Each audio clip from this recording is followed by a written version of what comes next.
I'd just like to take a minute to thank Mike Malone for speaking so kindly about me when my mother and grandmothers were not around. Shame they can't ever hear that. And I'd also like to just thank the League of Women Voters for putting this together and for all that you do in our local community and our state. I really appreciate all the time and effort y'all put into the great work you do. The Beaver Watershed Alliance.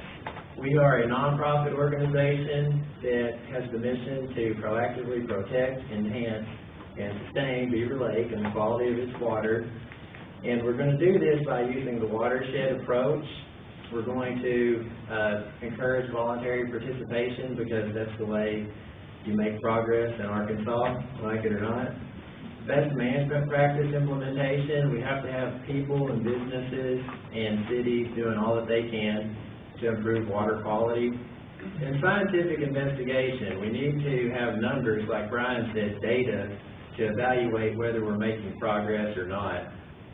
And that's a part of the adaptive management process of our watershed management plan.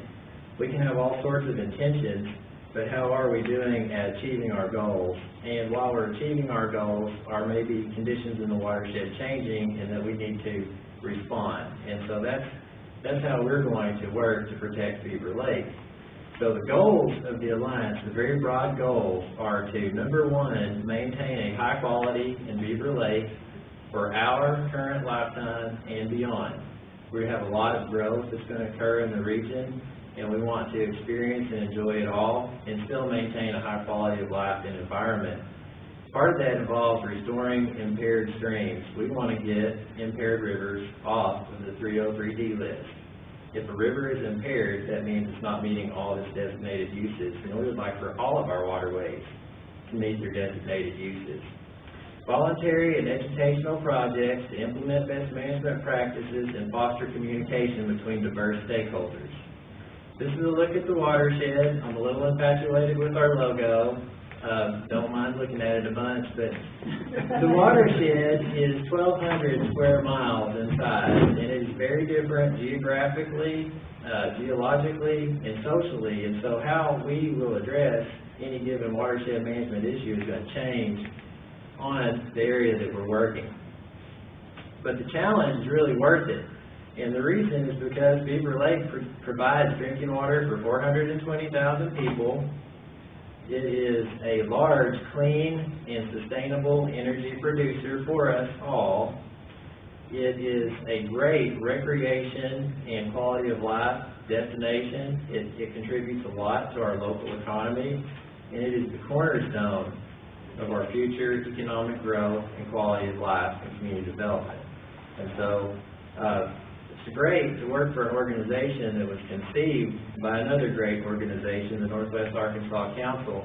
They had the vision basically to proactively look forward to the future and decide that Beaver Lake is pretty important, as Mike said. Someone brought up the idea that it's a soft infrastructure, but it's very, very critical that we take good care of it so that we can build all of our other infrastructure through time. And so the Northwest Arkansas Council commissioned a study on the Beaver Lake watershed, and that study was released in 2009 after a very broad and diverse stakeholder-based process took place where people that normally can't agree on much found a few things they could agree on. And just last year, we have adapted our management plan to meet the EPA 9 elements so that we can receive the federal funding, and it also makes it a little bit easier to update and maintain our plan throughout time.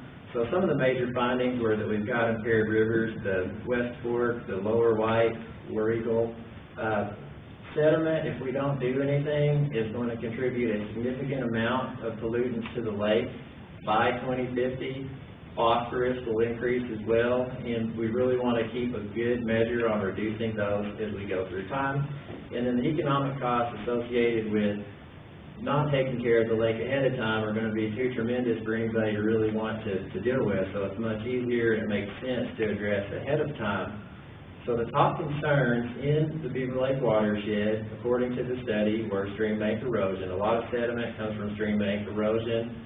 Stormwater runoff and excess nutrients from urban and rural areas also needs to be reduced a little bit. And the sediment from construction sites in particular is a major target for the future, because we are going to grow and develop, and so as we grow and develop, we need to do it in the right ways. And the impervious areas that Brian and Julia were talking about in the watershed, we really want to keep a check on those as we go forward through time. If we can keep as much of our forest and pasture and urban green infrastructure, urban forestry in place, we'll do much better. So this is a look at the watershed and just the prioritization by color, if you like that. Pink or red is the high priority, yellow is the moderate priority, and green is the lower priority, but to us it's all a priority. We're going to work very diligently in the areas that need more attention, but we're also going to work at the same time to preserve the areas that are really good quality.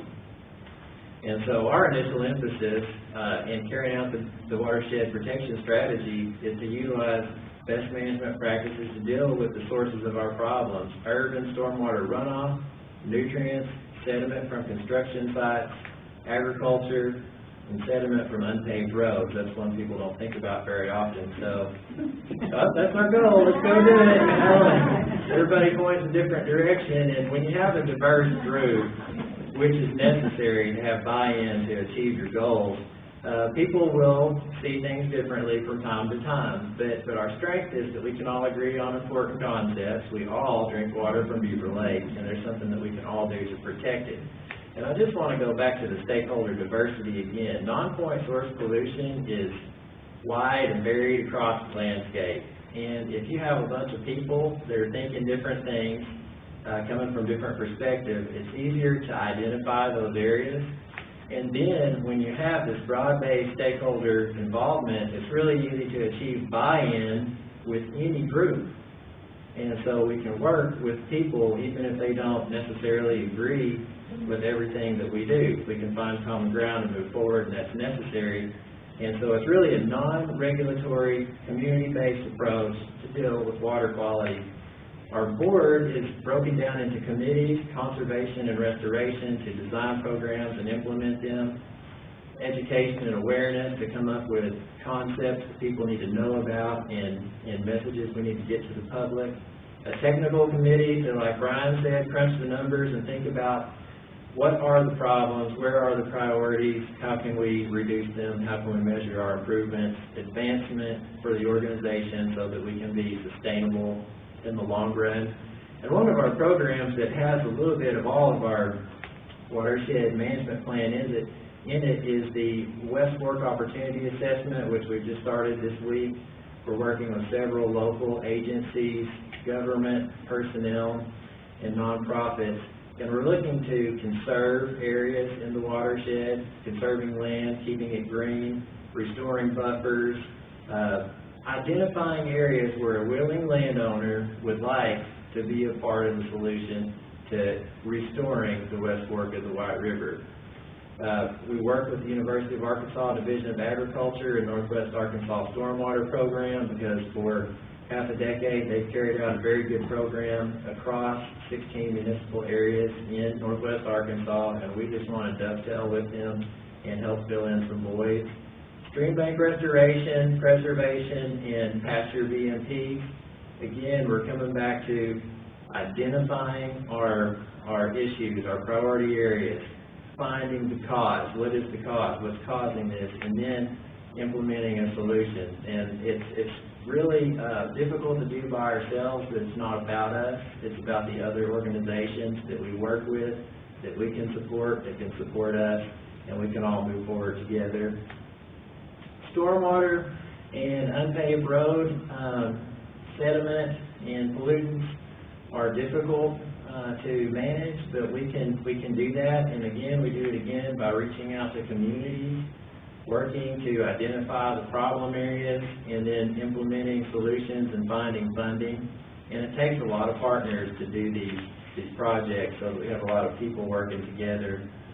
We've got a lot of urban and municipal, government, and nonprofit support, so I'm really thankful for all of that.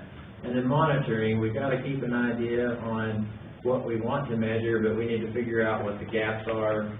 We're still a relatively new organization, but there's decades of data, And it's fun to work with people that are gifted like Brian and try to figure out how we can better manage and monitor and prioritize. We've got to be methodical about how we go about this in order to measure any kind of improvements. And then we plan our programs on our results, and this is part of the adaptive management process that we use.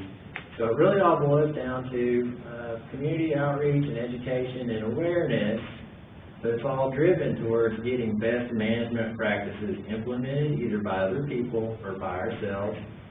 And it takes sponsors to do this, and we're very fortunate that we have some good local sponsors that help support our program and add value. So what are we doing? We are working to restore stream banks. We're working with the Watershed Conservation Resource Center to make sure that the dollars that the city of Fayetteville invests and that the dollars that Arkansas invests into their stream bank restoration are maintained by volunteers through time. So it's always maintained. They can go find other stream banks to restore, and we can have volunteers work to help them keep an eye on those sites. We're helping the Illinois River Watershed Partnership and Beaver Water District put rain gardens in the ground. We found several locations for them. The Beaver Lake Symposium is coming up on Friday. It's free. If you'd like to learn more, check it out. Just RSVP with me. The West Fork Opportunity Assessment, our idea here is to find out where are the opportunities and then to get them into place. So we want to do this across the entire watershed. And so this is just the start. The fun program we're doing this year is the outdoor watershed education and recreation, where we take underserved youth outside. And it's really kind of neat to see a kid for the first time say, "Looky, there's a fish. I've never seen one of those before." And, you know, I mean, it really just gets you fired up and reminds you of why we're doing the work that we do. And we're doing outreach in the War Eagle, and we're working on source water protection awareness. And again, we're trying to measure. And if we can't measure, we want to work with our partners to assist them in their efforts. And we do that with Ozarks Water Watch on their Stream Smart program. And we also want to work with Arkansas Water Resource Center and other partners. So how can you help? How can you get involved? Well, you can volunteer. We'd love to have you come out. We take care of our volunteers very well, and we have a very good base, but we can always use more. We would like for you to learn more. Unless you know it all, feel free to check in with us or the University of Arkansas Division of Agriculture or the Illinois River Watershed Partnership or Ozarks Water Watch. We really are blessed in this area to have so many resources available for use. And use best management practices. Now, if you're too busy and you know it all and you've already implemented every BMP there is, we will gladly accept your money and provide it. And it'll pay for programs like the Beaver Lake Watershed Symposium and the West Fork Outreach Program. And, you know, it really takes all of us, and we all have a little bit to do. And one thing that was disturbing that we found from one of our surveys, and this is monitoring social indicators, was that over 50% of the people that were surveyed in a survey we did last year do not think that their individual actions can make a difference. And that's, not only is that not true, but we've got to overcome it if we really are going to achieve our goals, and it takes a lot of people to do that. So basically, we're going to continue to do what we're doing and what I've told you about in an iterative process, reach out to people, implement BMP, coordinate people, and do it all again. And so with that, I'll wrap up my presentation on the Beaver Watershed Alliance and our goals to work towards to protect Beaver Lake with your help. Thank you very much.